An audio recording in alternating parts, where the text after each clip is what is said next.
Good morning students. आज हम BA-LLB 7th semester 6 paper number 6 क्या है, वुमेन एंड द लॉ, महिलाओं के संबंध में कौन कौन से कानून हैं उनको रक्षित करने के लिए आप देखेंगे।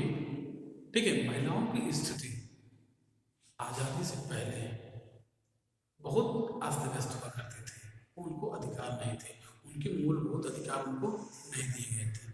आज हम उनकी शादियों के संबंध में, उनके मैरिज के संबंध में किस प्रकार से क्या था वो चीज़ को समझेंगे। ठीक है,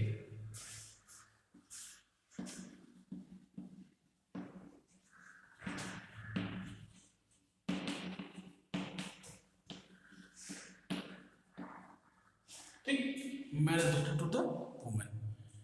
भारत में देखा जाए तो खासकर दो समुदाय ज़्यादा संख्या में है, एक हिंदू, दूसरा इस्लामिस्ट। तो आज हम देखेंगे हिंदू महिलाओं के संबंध में, शादी के संबंध में, विवाह के संबंध में, मैरिज के संबंध में कौन कौन से ऐसी चीज़ें थी, क्या परिस्थितियाँ थी, क्यों बनाया गया, इन चीज़ को समझेंगे। ठीक है, तो पहले क्या परिस्थितियाँ थी, कोई एक हिंदू में चाहे जितनी शादी कर सकता था, ठीक, रख सकता था।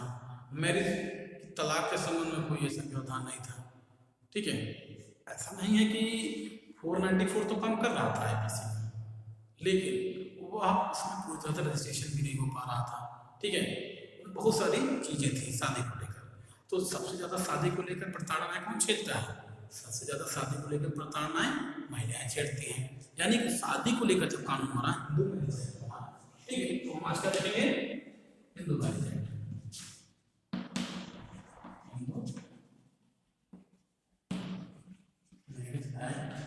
हिंदू विवाह हिंदू विवाह अधिनियम 1956, क्या देखेंगे, हिंदू विवाह अधिनियम 1956। यह लागू हो जाने के बाद विवाह के संबंध में महिलाओं को काफी हद तक एक संरक्षण मिला हुआ है। ठीक, तो अब हम देखते हैं हिंदू मैरिज एक्ट में कौन कौन सी चीजें ऐसी हैं जो विवाह के संबंध में महिलाओं को प्राप्त है। तो आपने हिंदू मैरिज एक्ट, हिंदू विवाह अधिनियम तो पढ़ा होगा। आगे शॉर्ट में एक शॉर्ट स्टडी करेंगे हिंदू मैरिज एक्ट को लेकर। तो एक हिंदू मैरिज एक्ट में तो तीन चीजें आप देखेंगे, हिंदू कौन होता है, इसकी परिभाषा आपने 3 में देखी होगी। ठीक है, तो हिंदू कौन होता है? हिंदू वह होता है जो हिंदू यहाँ पैदा होता हो या हिंदू बदल जाता हो, बन जाता हो, कन्वर्ट हो जाता हो, या भारतीय परिक्षेत्र में, ठीक, कोई हिंदू पद्धति को या हिंदू उनकी धर्म में विश्वास रखता हो, वो हिंदू कहलाएगा। ठीक है, अब सेक्शन 5 टॉपिक को लेकर जाते हैं। Section 5, basic condition of the marriage in Hindu law. ठीक है, ये चीज को लेकर चलेंगे। तो हिंदू लॉ के संबंध में लेकर क्या क्या चीजें हैं? सबसे पहले सेक्शन 5 में क्या है, 5 बेसिक एलिमेंट्स हैं, जो कि बहुत ज्यादा महत्वपूर्ण है। इसमें कहीं ना कहीं ये पूरी तरह से महिलाओं को लेकर इसके संबंध में राइट प्रोवाइड कराए गए हैं। ठीक, राइट प्रोवाइड कराए गए हिंदू के संबंध में लेकर। कौन कौन से राइट हैं? सेक्शन 5 में basic elements of the Hindu marriage. पहला क्या है, no dual marriage, no dual marriage, अभी इनको समझेंगे। ठीक, क्या होगा, full capacity of the person who have full capacity। ठीक, दूसरा क्या है, एज। ठीक, चौथा क्या है, प्रोबेबिलिटी डिग्री।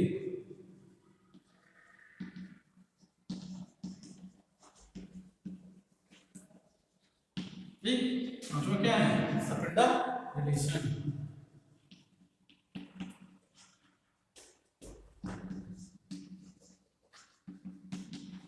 अब देखिए चीज को हम बारीकियों से थोड़ा थोड़ा समझते हैं। नो डुअल मैरिज का मतलब क्या होता है? नो डुअल मैरिज का मतलब होता है कोई भी पुरुष या हिंदू पुरुष या महिला विवाह करते समय उनके पति है तो उसका पति, उसकी शादी नहीं होनी चाहिए। शादी हुई हो तो पति जीवित नहीं होना चाहिए। यानी कि यदि महिला की शादी हो रही है तो महिला का कोई पति नहीं जीवित होने चाहिए। दूसरा क्या है, ठीक है, यानी कि जीवित भी हो तो पूरी तरह से तलाकशुदा होना चाहिए। यानी कि एक व्यक्ति 2 बार शादी नहीं कर सकता। कर सकता है तो किन परिस्थितियों में, यदि उसकी पत्नी मर गई हो या उसे तलाक दे दिया हो, इन 2 कंडीशनों में कर सकता है, अन्यथा नहीं कर सकता। ठीक, यदि कर लेता है तब क्या होगा, हिंदू मैरिज एक्ट सेक्शन 17 की तरफ से दंडित किया जाएगा। सेक्शन 17 में क्या कहा गया है, सेक्शन 17 में क्या कहा गया है, सेक्शन 17 में यही कहा गया है, आईपीसी की सेक्शन 490 और उस पर अप्लाई होगा। 494 में क्या कहा गया है, 494 में कहा गया है कि जो मेल डबल मैरिज करेगी उसे 7 वर्ष की सजा दी जाएगी। ठीक, कहां से चली, सेक्शन 5 से चली 494 तक हुआ। ठीक, और इस प्रकार की मान लीजिए शादी हो जाती है, शादी में क्या वैलिड या इनवैलिड कहा जाएगा, ये पूरी तरह से शून्य कहा जाएगा। यानी कि यह शादी में क्या होता है, पूरी तरह से शून्य होती है। ठीक, इस संबंध में एक केस भी हम समझ सकते हैं, Yamunabai versus Anantrao. Supreme court ने क्या कहा, यमुनाबाई वर्सेस अनंतराव में ये जो जब मैरिज हो जाती है तो पति जिंदा है ना, तो वो पूरी तरह से क्या होती है, वाइड होती है शादी। ठीक, क्या होती है, शून्य होती है। ठीक, अब आगे हम देखते हैं अगली कंडीशन क्या है, पर्सन है तो यानी जिसका विवाह हो रहा हो पूरी तरह से समर्थ हो विवाह करने के लिए, यानी विवाह होने के समर्थ 200 समर्थता हो। एक फिजिकल कैपेसिटी होनी चाहिए, मेंटल कैपेसिटी होनी चाहिए। फिजिकल कैपेसिटी का मतलब वो पूरी तरह से फिजिकली फिट हो। ठीक, फिजिकली फिट हो। दूसरा हो मेंटल कैसे होना चाहिए, पूरी किसी चीज पे पागल ना हो, यानी अपने कहते नहीं है कैपेसिटी में, यानी फिजिकल मेंटल कैपेसिटी और अपनी दिमाग उससे पूरी तरह से स्थिर हो, यानी कंट्रैक्ट की नेचर को समझता हो, अनसाउंड माइंड ना हो। ये सब चीजें इसमें देखा गया है। ठीक, आगे क्या होता है, एज के संबंध में। एज क्या होना चाहिए, एज के संबंध में मेल को 21 होना चाहिए और फीमेल को कितना होना चाहिए, मेल को 18 होना चाहिए। ठीक, ये हिंदू मैरिज एक्ट 1976 में से अमेंडमेंट कर दिया गया, जब 18 जो था उसे बड़ा बड़ा के 3 साल इकट्ठा कर दिया। ठीक, मेल की 21 होनी चाहिए, फीमेल की 18 होनी चाहिए। ठीक, ये हो गया। प्रोहिबिटेड डिग्री का मतलब कुछ ऐसे संबंध हैं जो हिंदू अधिनियम में सेक्शन 3 सब क्लॉज 4 में बताए गए हैं, कि प्रोहिबिटेड 5 में बताया गया प्रोहिबिटेड डिग्री क्या होती है, यानी कि कुछ ऐसे नजदीकी संबंध होते हैं जिसमें विवाह को पूरी तरह से क्या माना गया है, शून्य माना गया है, वो विवाह माने ही नहीं जाएंगे। इस प्रकार के पूरी तरह विवाह में प्रतिषेध लगाया गया, प्रोहिबिटेड लगाया गया। ऐसे विवाह नहीं होंगे जैसे भाई बहन हुआ, चाचा का लड़का होगा, ताता का लड़की होगी, ये सब चीजें सेक्शन 3 पूरी तरह से डिफाइन किया गया है। ठीक, अब 5 में देखते हैं सपिंडा रिलेशन। सपिंडा रिलेशन क्या कहते हैं, एक ही पिंड में सपिंडा रिलेशन, यानी कि मदर में 3 पीढ़ी, फादर में 5 पीढ़ी के अंतर्गत विवाह नहीं होंगे। माता में उसकी 3 पीढ़ियों में उनके अंदर विवाह नहीं होंगे। पिता के 5 पीढ़ियों के अंदर जो फैमिली बनेगी उसमें कोई मैरिज नहीं होगी। यदि देखिए किस प्रकार की मैरिज होती है, कौन सी, यदि मैरिज होती है 5 sub clause 1 sub clause 4 sub clause 5, section 5 की sub clause 1 sub clause 4 sub clause 5, इस प्रकार की मैरिज क्या होती है, ये मैरिज पूरी तरह से वाइड मानी जाती है, यानी कि शून्य मानी जाती है। परंतु यदि marriage 5 sub clause 2 sub clause 3 की होती है तो क्या माना जाएगा, ये वाइडेबल मानी जाएगी, शून्य करनी। ठीक, शून्य करनी माना जाएगा। ठीक, ये बातें समझ में आ गई सेक्शन 5। अब एक एक चीज को समझते हैं। सेक्शन 5 हो गया, हमने इसके बेसिक कंडीशन को देखा, महिलाओं के साथ। आगे चीज क्या है, सेक्शन 8 पे देखते हैं या 7 लेके पढ़ लेते हैं। सेक्शन 7 में बताया गया है अनुष्ठान। ठीक, सेरेमनीज ऑफ द मैरिज। ठीक, यदि कोई विवाह होता है तो उसमें एक अनुष्ठान होना चाहिए जो रीति रिवाजों के अनुसार होता है, संपत्ति होना चाहिए। ठीक, सेक्शन 7 में बताया गया है। सेक्शन 8 में क्या क्या है? Restitution of the marriage. Restitution of the marriage section 8 में है। ये भी देखो सेक्शन 8 और 9 ये वुमेन को बहुत ज्यादा प्रोटेक्शन देते हैं, वुमेन को प्रोटेक्शन देते हैं।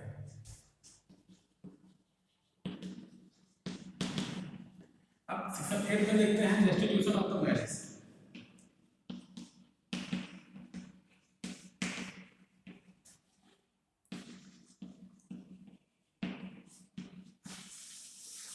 ठीक, रेस्टिट्यूशन ऑफ द मैरिज जैसे क्या होता है, जब पति या देखो सेक्शन 8 क्या है, जब पति या पत्नी बिना किसी उचित कारण के, बिना किसी रिजनेबल कारण के एक दूसरे से अलग रह रहे होते हैं, तो उस समय कोई एक पक्षकार जिला न्यायालय में, डिस्ट्रिक्ट कोर्ट में एक एप्लीकेशन डाल सकता है कि वो मेरे साथ बिना उचित कारण के अलग रह रहे हैं। तो कोर्ट क्या करेगा, उस अर्जी की सुनवाई करेगा और फिर एक ऑर्डर पास करेगा जिससे दोनों को साथ में रहना होगा।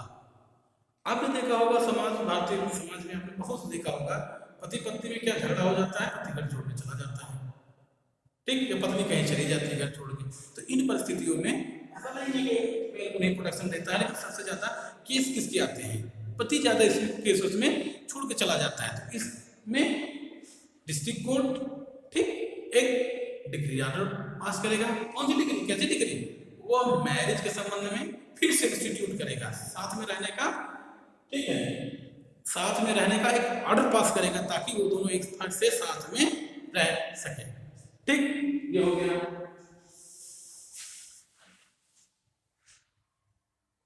सॉरी 8 में नहीं है, 8 में जो था रजिस्ट्रेशन ऑफ मैरिज है,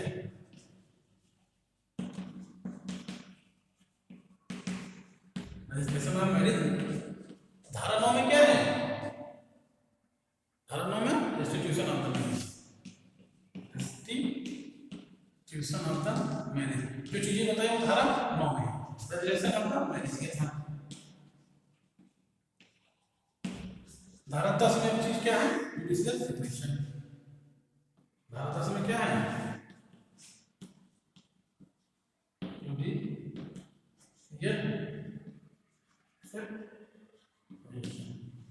ठीक, ये चीज को समझते हैं। अब धारा 8 में हम जो हमने 9 में बताई थी, रेस्टिट्यूशन ऑफ द मैरिज, जब पति पत्नी बिना कारण से अलग रह सकते हैं तो उस में डिस्ट्रिक्ट कोर्ट एक डिग्री पारित कर सकता है।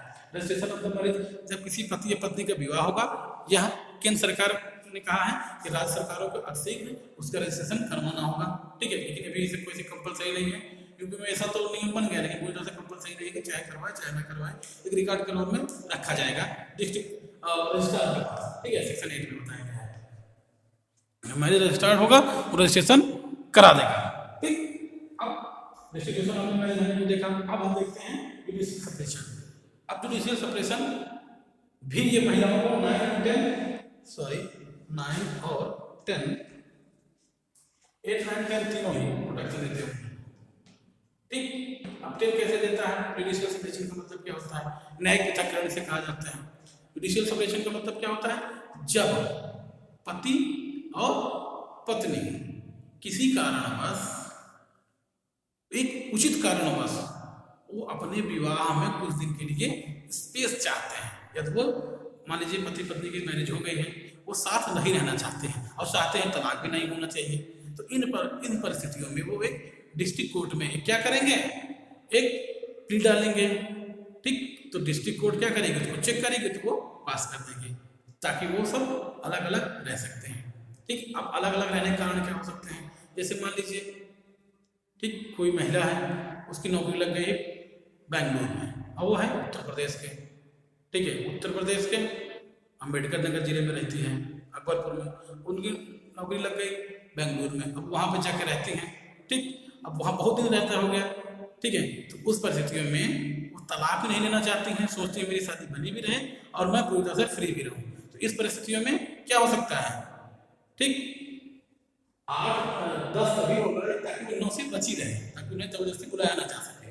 ठीक, 9 से बचने के लिए 10 में क्या करेंगे, एक कोर्ट में प्ली डालेंगे, दोनों पार्टी इसमें एक्सेप्ट हैं, ठीक है, डिग्री दे दी जाएगी, वो एक दूसरे से अलग रहेंगे। ठीक है, जब एक दूसरे से अलग रहेंगे क्या होती है, शादी मरी नहीं होती है, सो गई होती है। ठीक है, फिर जगेगी कैसी, यानी कि वो शादी लाइफ कैसे होगी, जब फिर से एक दूसरे के साथ रहने लगेंगे, इसमें कोई कोर्ट की कोई आवश्यकता नहीं होती है। जिस दिन से वो दूसरे के साथ रहने लगते हैं उस दिन से वो पूरी तरह से वैलिड मानी जाती है। ठीक, तो हमने क्या क्या देखा, 8, 9, 10। ठीक, 8, 9, 10 में क्या देखा, 10 में देखा, ठीक, रेस्टिट्यूशन, 9 में हमने देखा रेस्टिट्यूशन ऑफ सेपरेशन, तो हमने देख लिया। अब हमने देखा 10 में हमने क्या देखेंगे, 10 में हम देखेंगे कौन कौन सी शादियां शून्य हैं। सॉरी, 10 में हम क्या देखेंगे, 10 में हम क्या देखेंगे, सॉरी हम 11 में क्या देखेंगे, शून्य सेपरेशन। ठीक, वाइड सेक्शन 11 में, सेक्शन 11 में हम किन किन शादियों को शून्य माना जाएगा, वर्ड माना जाएगा। सेक्शन 5 सब क्लॉज 1 को, सब क्लॉज 4 को, सब क्लॉज 5 को, ये तीनों चीजें, जो तीनों कंडीशन जब आएंगी किसमें, धारा 5 की जो तीनों कंडीशन जब कोई करता है शादी तो पूरी तरह से सेक्शन 11 में शून्य मानी जाएगी। ठीक,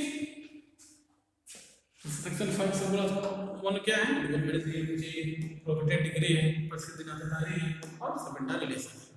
ठीक, अब बात आती है 12 का, यानी कि शून्य करने ऑर्डेबल मैरिज। शून्य करने विवाह क्या होता है, वह विवाह जिसमें एक पक्ष जोर जबरदस्ती करता है, एक पक्ष फ्री रहता है, वो शून्य करने विवाह है। जैसे एज के संबंध में 5 सब क्लॉज 2 और 3 इसमें आ जाएंगे, 5 सब क्लॉज 2 सब क्लॉज 3 आ जाएंगे। ठीक, तो इन परिस्थितियों में शादी क्या होती है, वाइडेबल मानी जाएगी। और चीजें होती हैं वाइडेबल में, जैसे हस्बैंड ने क्या किया है, कोई अपराध में चला गया है, कोई रेप हो गया है, हस्बैंड ने कोई किसी के साथ सोडोमी की है या बेस्टिबिलिटी की है या रेप किया है, यानी कि यदि वो 377 का दोषी होगा तो पूरी तरह से वह शादी क्या हो जाएगी, धारा 12 में वाइडेबल हो जाएगी। धारा 12 में क्या होता है, 377 में अगर दोषी होता है या सीआरपीसी 125 की तरह अपना मेंटेनेंस लेकर करता है अपनी वाइफ का, उस परिस्थितियों में वो क्या कर सकती है, वो शादियां शून्य करवा सकती हैं। ठीक है, और क्या करवा सकती हैं, इन किसी कंडीशन में यदि 15 साल के समय में मैरिज क्या होती है, यदि बच्ची हुई मान लो 15 साल से कम एज में, एक क्या होगा 377 का, दूसरा क्या होगा मेंटेनेंस नहीं करवा पा रहा है, तीसरा क्या होगा यदि किसी फीमेल की 15 साल से कम आयु में शादी हो जाती है तो 15 से 18 साल के बीच में उसे 3 साल का एक पीरियड दिया जाएगा, यदि वो चाहे तो शादी को आगे बढ़ाए, चाहे तो उसे समाप्त कर दे, वाइडेबल घोषित करके पूरी तरह से समाप्त कर दे। ठीक है, तो हमने ये चीजें देखी और हमने देखी आगे क्या क्या देखा। धारा 13 में क्या है, डाइवोर्स को लेकर चीजें बताई गई है। धारा 13 में डाइवोर्स को बताया गया है। डाइवोर्स में क्या क्या चीजें हैं, डाइवोर्स में यदि हस्बैंड क्या है, पागल है, ठीक है, इम्पोर्टेंसी है, पागल है, ठीक है, फ्री कंसेंट नहीं है, रेप का दोषी है, इन परिस्थितियों में क्या हुआ जाएगा, उसे क्या कर दिया जाएगा, डाइवोर्स दे दिया जाएगा। ठीक है, अब 13B में क्या है, 13B में क्या है, ठीक, देखो 13 में क्या है, डाइवोर्स है। डाइवोर्स में क्या क्या है, यदि कोई वही क्या होता है, जबरदस्ती किसी के साथ क्रूवल करता है तब क्या डाइवोर्स दे सकती है। यदि उसे हिंदू में किसी उसका पति ने किसी महिला या पुरुष ने क्या कर लिया हो, धर्म परिवर्तन कर लिया हो तो उसे तलाक दे दिया जाता है। ठीक है, या किसी से और से वॉलंटरी क्या कर लिया हो, सेक्सुअल रिलेशन स्थापित कर लिया हो तब क्या दे दिया जाता है, तलाक दे दिया जा सकता है किसी पक्षकार को। ठीक है, यदि पागल हो जाता है, अनसाउंड माइंड हो जाता है तो कोई पक्षकार इसको तलाक दे सकता है। ठीक है, या कुछ रोग से ग्रसित हो जाए या कोई भयानक बीमारी से ग्रसित हो जाता है तो उस समय में संबंध में तलाक दे दिया जाता है। धर्म परिवर्तन कर लेता है उस परिस्थितियों में तलाक दे दिया जाता है। लेकिन कुछ परिस्थितियां ऐसी होती हैं, 13 सब क्लॉज में कुछ बताया गया, 2 सब क्लॉज में, जिसमें सिर्फ महिलाओं को ही अधिकार दिया गया है क्या, तलाक देने का। पति क्या हुआ, 377 का दोषी हो, यही 3 चीजें हो इसमें। ठीक, यही 3 चीजें यदि होता है, होता है 125 के अंतर्गत उसे क्या होता है, मेंटेनेंस नहीं मिलता है और 15 से 18 साल में 3 चीज की जो चीजें होती हैं, इन परिस्थितियों में सिर्फ महिलाओं को दिया गया है कि वो डाइवोर्स दे सकती हैं।